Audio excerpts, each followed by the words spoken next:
Yeah. Oh boy. 5, 4, 3. Hello, I am Cynthia Bellinger, the host for the Total Faith Show, and I just want to thank each and every one of my viewers who tune in weekly, whether it's on television, on computers, iPads, iPhones, or smartphones. I just want to say thank you for tuning in to what I call lifestyle entertainment and information. Today I have a guest in the studio with me by the name of Lowe Moore. He is going to talk to us about some of the things that he has been doing as it relates to building up manhood and talking about how men are evolving or how they can evolve more into being those men in charge, as we would call. So I welcome you, Lowe Moore, Executive Director of the Boys and Girls Club of Mount Vernon, New York. Yes. Amen. And also, Lowe, just for acknowledgement, you were also a former ball player, correct? In the NBA. In the NBA, and you played for the New Jersey Nets, Cleveland Cavaliers, and the LA Clippers. Wow. Well, it's an honor to have you here and to talk about what you're doing now currently.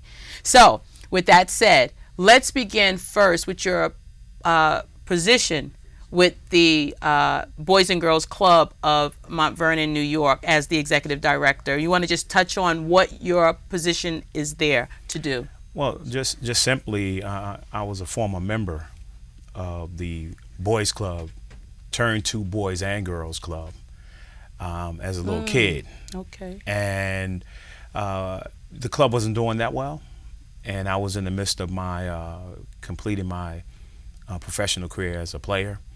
And I got a call from one of my mentors, like mentor, father, unit director of the Boys Club, James Jones, and he asked me if I was interested in taking over as the executive director for the Boys and Girls Club of Mount Vernon. And I was like, executive director, like, what's that?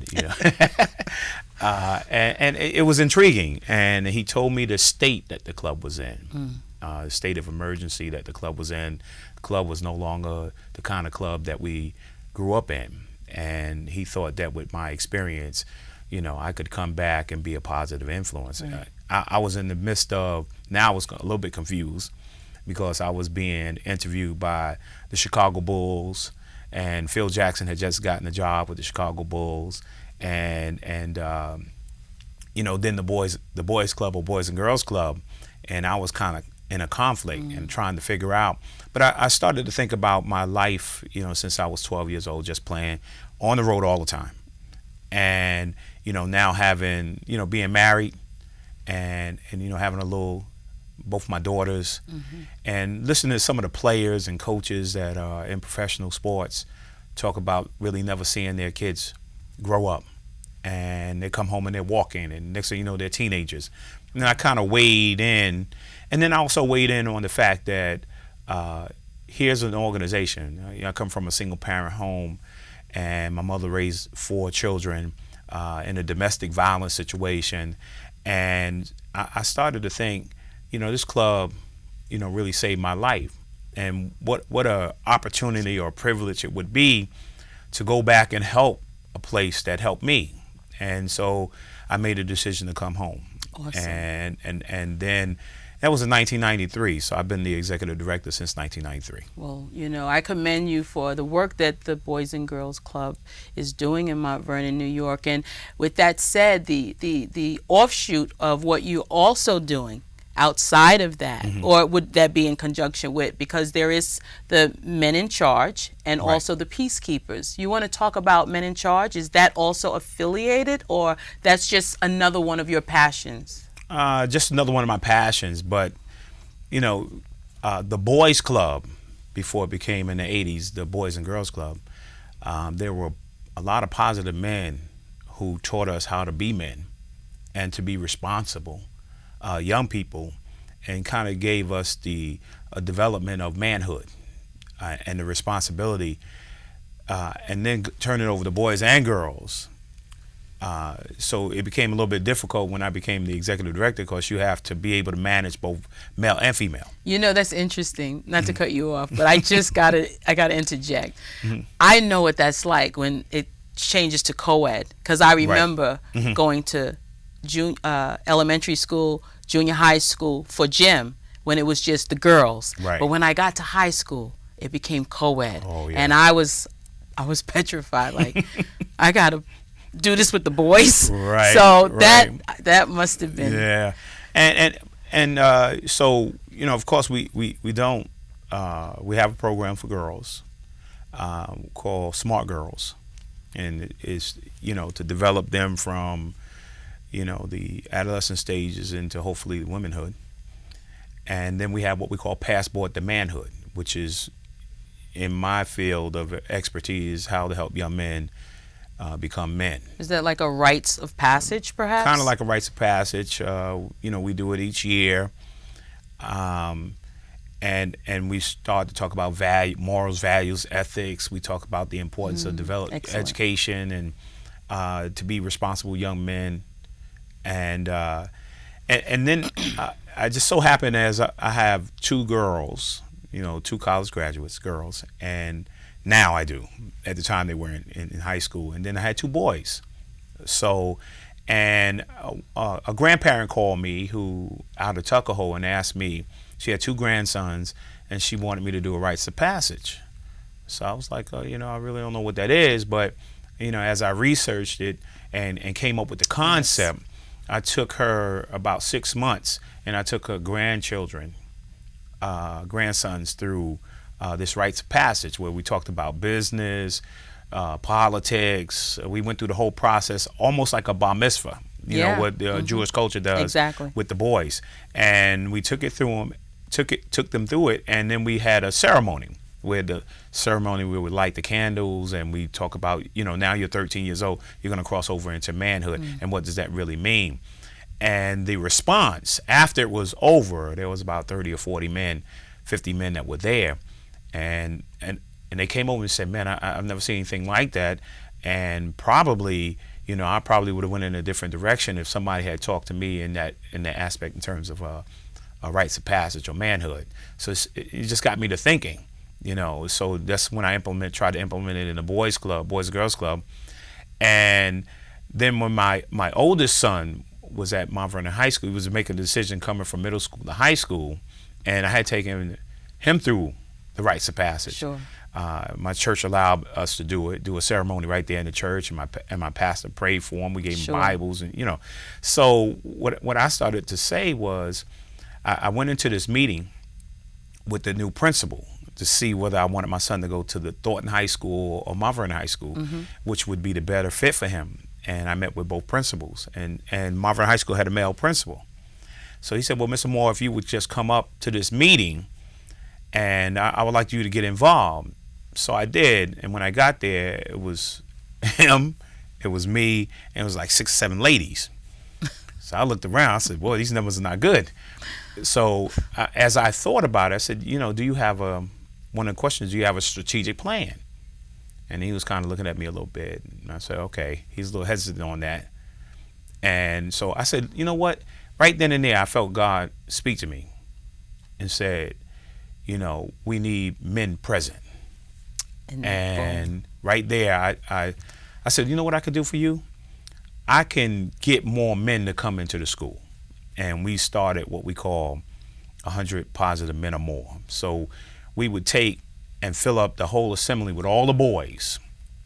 The first time we did it with the 9th and 10th graders, and I had over like 80, 90 men dressed in suit. When we came through that hallway, I mean, the teachers was coming out the door. When you see all those men, and they came from different backgrounds, and we seen the kind of impact, you know, and we introduced these young men on the way out after we finished doing the presentation. A little rowdy at first, but then they just kind of settled down. I don't think they had seen that many men, you know, positive like that. And something hit me as they were getting ready to leave. And I said, I want every one of you guys in here to come around and shake these men's hand and tell them what you expect to be in the future. And you never know. There may be a job here for you, maybe a relationship here for you, some networking. And without any, just as quiet as you could think of, they all just came around and started shaking hands. Wow. So we started doing the assemblies like that. Wow, that is so powerful. What an impact. We're going to go to a quick break, but when we come back, I want you to talk more about the impact of the peacekeepers as well as the men in charge, because now you're just doing such great things with the men. This is powerful. We'll be right back after this quick break.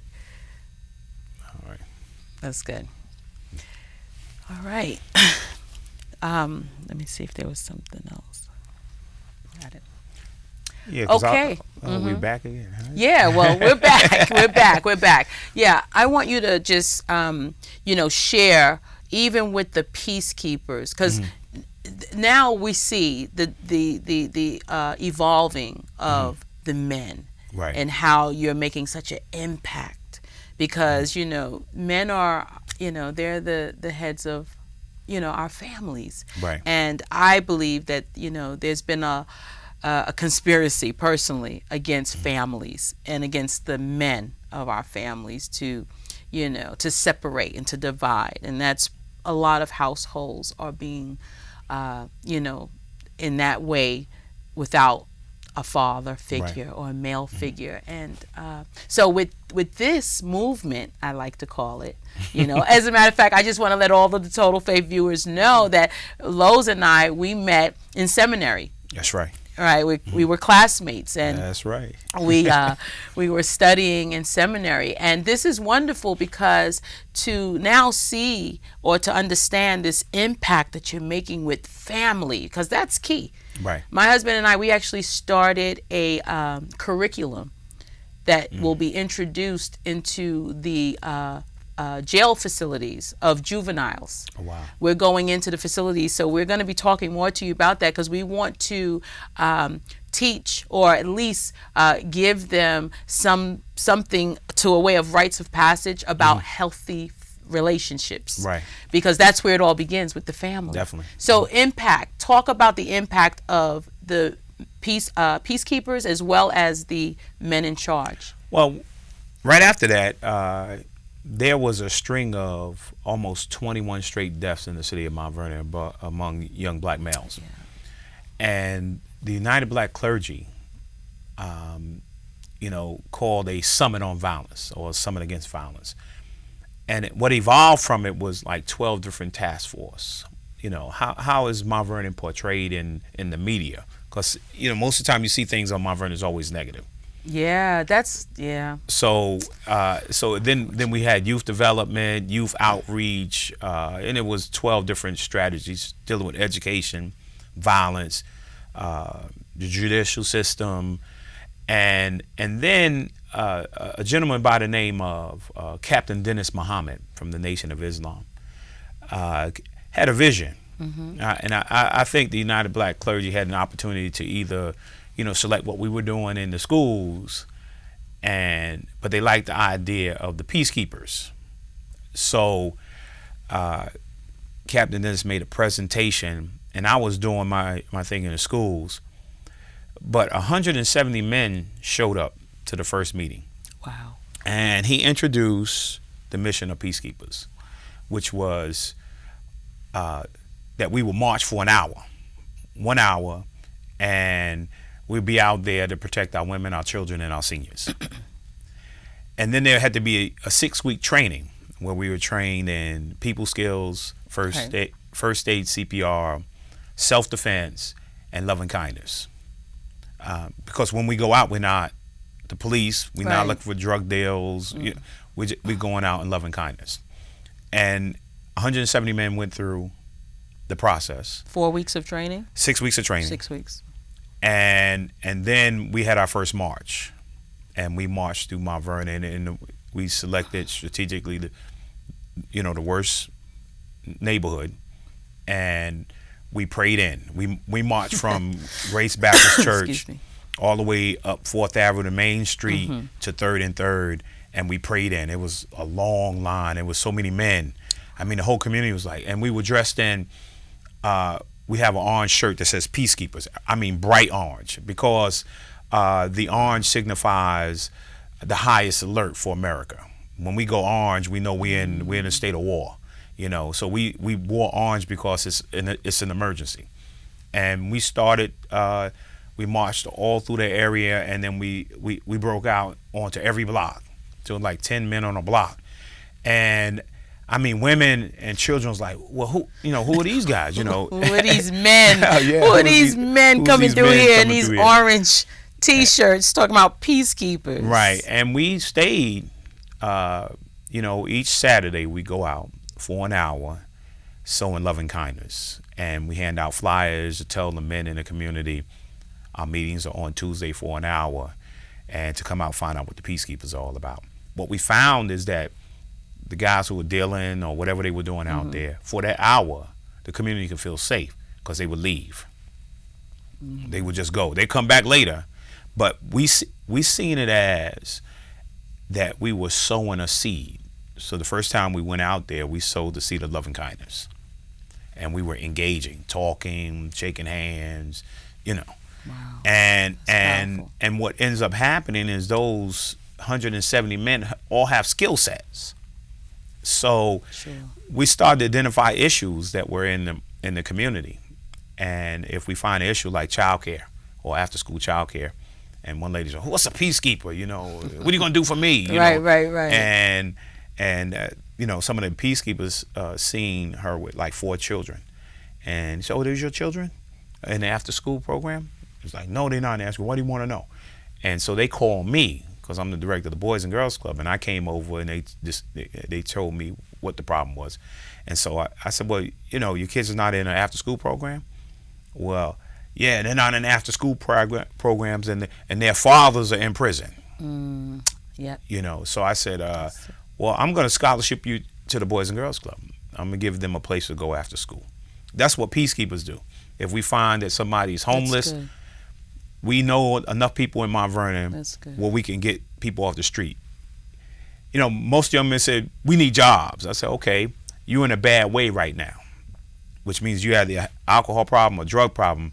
See that gentleman over there? If you really want to get off the street, he deals with rehab and alcoholism. That's good, Lowe. I think that's a really positive attribute to the community of Mount Vernon, especially with Mount Vernon being only 4 by 4. It's only like 4 miles by 4 miles. I understand. So much trouble. Yeah, but you're adding. You're not adding to the problem. You're part of the solution. Yes. So now talk about Lowes.com when we come back. Okay. When we come back from this quick break, Lowe's Moore is here with us. He's sharing some awesome information, and I know you're going to want to know more, so get your pens, get your papers, your pencils, so you can take down some vital information that's going to help you to help yourself and to help others. We'll be right back.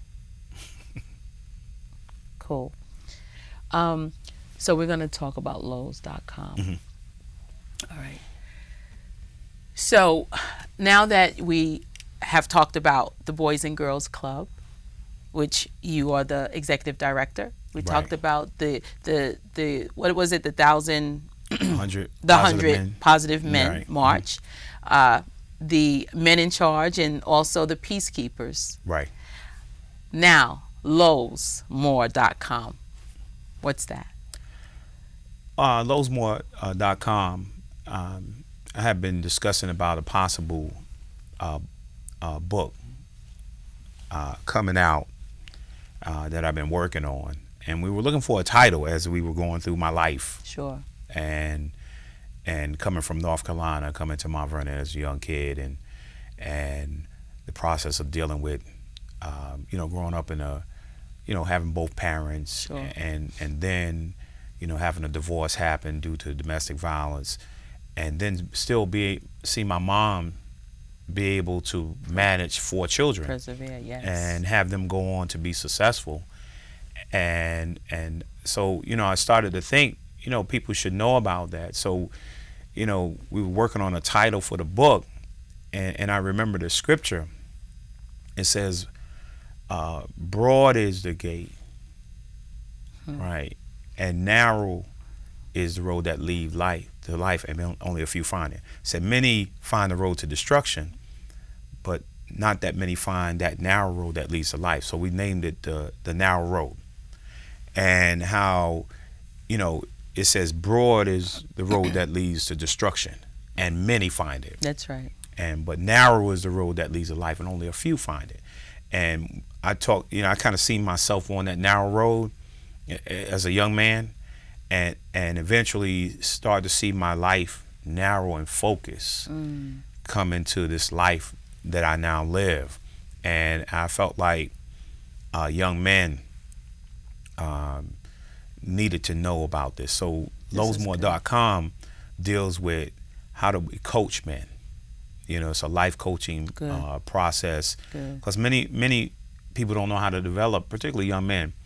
And relationships. And when they come in, it starts with relationships. Yeah, like for example, and I'm glad you brought that up, because it segues into the fact that you've been married for a quarter of a century. Yeah, 29, 30 years. Yeah, 30 years. Right. So who better than someone of right. that with that experience to share on relationships and how, because relationships are work.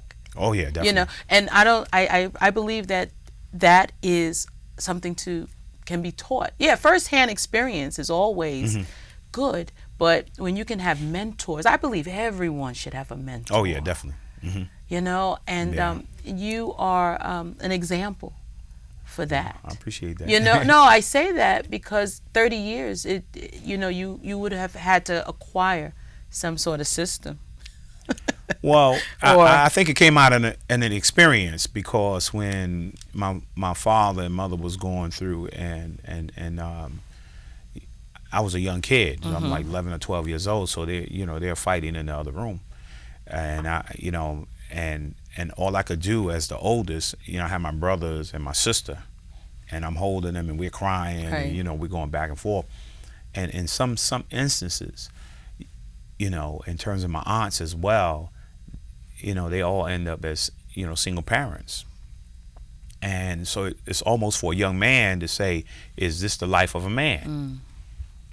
So this is your way of giving back. Right. And then I'd say to myself, well, I'm going to prove that this is not the life of a man. That's and that and instead of going in the direction my father dealing with alcoholism and going in that direction, I chose to stay away from the alcoholism. And I finally got joined the church, had a personal relationship with Jesus Christ when I was in the 9th grade, and I started making these goals or these plans that I would be married by the time I was age 25. I wanted to show people that you could have successful marriages, and that I could take care of my kids. That's awesome, because you, for one, you had a plan, and God was in that plan. Oh yeah, definitely. God was in that plan, and because of it, God was able to show and prove more in your life. Right. I mean, Lowe's more. Yeah. But would be able to prove more into your life, and to be an example, an expression of who God is. Right. And in the way that God loves, and how you want to translate that love into empowering men. Right. Coaching men in relationships, and how to become a man, because a woman cannot teach a man, a mother cannot teach a young boy how to be a man. Right. I believe that. I believe it takes a man to really to teach a young man or a young boy to grow up to be a man. We can nurture. Mothers nurture our sons, but my mom did a great job. Yeah, we do the best we can, but we don't want to neuter. But because some mothers can neuter their sons. You know what I'm saying? Instead of nurture. Right. But it is true. It's just that I believe that a man should be in a boy's life. Right. And that's what I think the Boys Club came in. Yes. When my mom got me that $2 membership to the Boys Club. Sure. And men were there, and I could see all those positive men. Well, for the last two, I mean, we're winding down now, but I want you to take 60 seconds, if you would, before we close out this half-hour program. I want you to just look into the camera, and I just want you to speak already you've said so much that was so empowering, but I want you to speak to one who may think that, you know what, I don't understand anything that they're talking about because I've had it rough. I've had the short end of the stick all my life, and you know, they're talking about something that's foreign. I want you to just for about 60 seconds encourage someone, inspire someone about how, you know, their lives can mean something and make a difference in someone else's life, as yours has in so many. Well, I just think that, you know, being an executive director of the Boys and Girls Club, I see a lot of young men. And when they walk through the door, it's about relationships. And every young man that walks in the club, I shake their hand when I see them and I give them a hug. And the thing I'll say to them is, what's your plan? And eventually one young man said to me, Mr. Moore, why you keep asking me if I have a plan? I said, because you don't have one. And today, that young man came, we sat down, he had failed out of school, couldn't return, and we went over a plan about how you get a GED, so forth and so on. And almost 6 months later, he got his GED, and now back in school and furthering his career. So the Bible says a people without a vision will perish. If you don't have a plan, if you don't know where you're going, right, you're not going to go anywhere. But the key here is that you decide. If you take this last thing I'm going to say, it's never too late to start. And no matter whether you're 30, 35, 50, or 80, I've seen people start and develop a plan and have a vision and go out and accomplish it. So that would be my message. Thank you so much. You're welcome. I appreciate you, And thank you. Moore, for being on the show. And I want to talk more to you, you know, offline about doing a program on the Total Faith Network, because I know that what you have to bring is going to empower so many people, because that's what we're all about: inspiring, educating, and even challenging. Yes. But we want to empower people, and I believe you're a great example of that. So Cynthia, we'll talk about that. Thank you.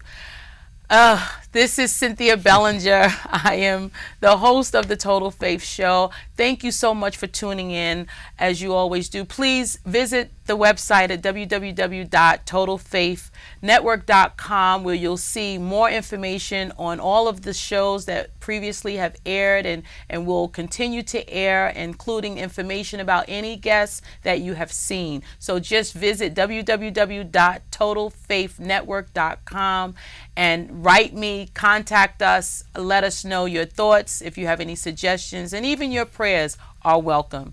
Until next time, as I always say, we walk by total faith.